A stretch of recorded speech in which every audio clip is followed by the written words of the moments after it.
సభాధ్యక్షులు మిత్రులు పట్టాధ్యక్షులు డైరెక్టర్ గారు, వారితో పాటు మనందరం కూడా నిరంతరం టీవీలో పేపర్లు చూసి పెద్ద ఎత్తున అభిమానించే నాయకులు ఈ ఉప ఎన్నికల్లో పోటీ చేసేటువంటి మన ప్రియతమ నాయకులు రేవంత్ రెడ్డి గారు పంపించినటువంటి అన్న తీర్మానం మల్లన్న గారికి ఒక్కసారి విద్యార్థులు, విద్యావంతులు, ఉద్యోగులందరూ కూడా గట్టిగా చప్పట్లతో స్వాగతం పలకాలి వారికి. Thank you. మరి కార్యక్రమం వేదిక మీద ఉన్నటువంటి ప్రజలు, మున్సిపల్ చైర్పర్సన్ గారు, డివి గారు, అదేవిధంగా అన్న ఈ ఎన్నికలకు ముందు ఎమ్మెల్యే ఎన్నికలతో పాటు ఎన్నికలు కూడా ఇన్ఛార్జిగా వచ్చినటువంటి అన్న నువ్వు విజయన గారు, అదేవిధంగా సీతారాములు గారు, మధుకర్ రెడ్డి గారు, ఝాన్సీ గారు, నాగిరెడ్డి గారు, జానీ గారు, సత్యనారాయణ గారు, బ్రహ్మన్న గారు, శివన్న గారు, మండల పార్టీ అధ్యక్షులు, అదేవిధంగా వేదిక మీద మిగతా ప్రజలు, వేదిక మీద ఉన్న ముందున్నటువంటి గ్రాడ్యుయేట్స్ అందరూ కూడా పేరు పేరు నమస్కారం, ధన్యవాదాలు. ఇప్పుడే చాలా మంది చెప్పారు, మల్లన్న గారు పేదల కోసం పోరాటం చేసే వ్యక్తిగా పెద్ద పేరు తెచ్చుకున్నటువంటి గొప్ప నాయకుడిగా మనందరం కూడా గుర్తించాలి.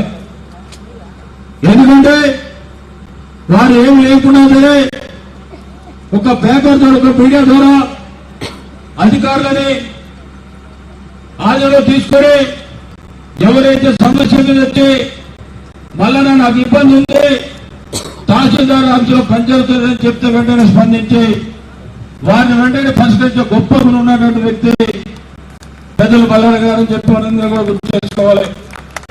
అదే కాకుండా ఒకటి, దేశంలో కానీ రాష్ట్రంలో కానీ పెద్ద బడా భూసా ఉన్నటువంటి రాజకీయ నాయకులు ఉన్నారు. మనకి వారికి ఉన్న ఆస్తుల్ని ఎవరు కూడా ప్రభుత్వానికి ప్రజలకు సహజత్వం చేయలే. మన మల్లన్న గారు మాత్రమే తనకున్న ఆస్తిని ప్రభుత్వానికి అప్పచెప్పి ప్రజల సొమ్మని చెప్పించిన గొప్ప వ్యక్తిగా మనందరూ కూడా గుర్తుపెట్టుకోవాల్సిన అవసరం ఉంది.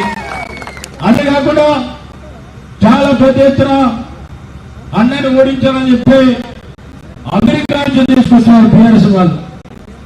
రాకేష్ రెడ్డి గారిని అమెరికాలో పెద్ద చదువులు చదివారు, ప్రజల్ని బాగా చూసుకుంటారు అని చెప్పి మధ్యాహ్నం పెద్ద ఎత్తున పగడబాలు పలికినటువంటి కేటీఆర్ విజ్ఞప్తి చేస్తా ఉన్నా. మరి గవర్నమెంట్ బిల్లు చదివి పేద ప్రజలందరూ కూడా చక్కటి విద్యనించినటువంటి గొప్ప నాయకులుగా పనిచేసుకున్నటువంటి వ్యక్తి మల్లన్న గారు ఒకసారి గుర్తు చేసుకోవాలి. చిన్న ఉదాహరణ చెప్తా. ఇప్పుడే ఒక తమ్ముడు వచ్చాడు, రవీంద్రని వచ్చాడా, నేను పేదరికలున్నా నాకేదో సాయం చేయాలని చెప్పి ఒక ట్రిప్ ఇచ్చాడు. ఎన్నికల తర్వాత తప్పకుండా ఆ తమ్ముడికి సాయం చేస్తానని చెప్పి అన్నతో విజ్ఞాపన చేస్తా ఉన్నా. రేపు 27 తారీఖు జరిగే ఎన్నికల్లో తీర్మార్ మల్లన్న గారిని మన జిల్లాలో పెద్ద ఎత్తున, అంటే మన 3 జిల్లాల ఉంది మన నియోజకవర్గం, మైపాడు, ఖమ్మం, కొత్తగూడెం జిల్లాలో ఉన్నటువంటి డిగ్రీ హోల్డర్స్ అందరూ కూడా మల్లన్న గారిని పెద్ద ఎత్తున గెలిపించే బాధ్యత తీసుకొని మొన్న కూడా ప్రతి మండలంలో మీటింగ్లు పెట్టుకొని అన్నది ఏ విధంగా గెలిపించాలి, గ్రామంలో ఉన్నటువంటి ఎవరైతే గ్రాడ్యుయేట్స్ ఉన్నారో ఐడెంటిఫికేషన్ చేసుకుని 27వ తారీఖు అందరూ కూడా తోలుకుపోయి బూత్లలో ఓటేపించే బాధ్యత తీసుకోవాలని చెప్పి మన ఊరంగా చెప్పడం జరిగింది. ఇది అన్న కోసం రేపు జరిగే ఎన్నికల్లో అన్న ఇచ్చేటువంటి గెలిచిన తర్వాత మరి ఏదైతే నిరుద్యోగులు ఉన్నారో, ఉద్యోగస్తులు ఉన్న వారికి ఎలాంటి సమస్యలు ఉన్నా కూడా తీర్చడానికి అన్న ఒక్కడే ఉన్నాడు, వేరే వారు చేసే ధైర్యం లేదు. అధికారులు మరి ఈనాటి ప్రభుత్వం కూడా అన్నకు సపోర్ట్గా ఉండి ప్రతి ఒక్క సమస్యని తీర్చడానికి ప్రయత్నం చేసే బాధ్యత తీసుకొని అందరూ కూడా విద్యార్థులకు ఉద్యోగులకు అందరూ కూడా మొదటి బాధ్యత ఉన్నారని చెప్పి విజ్ఞప్తి చేస్తూ సెలవు తీసుకున్నా. జై కాంగ్రెస్.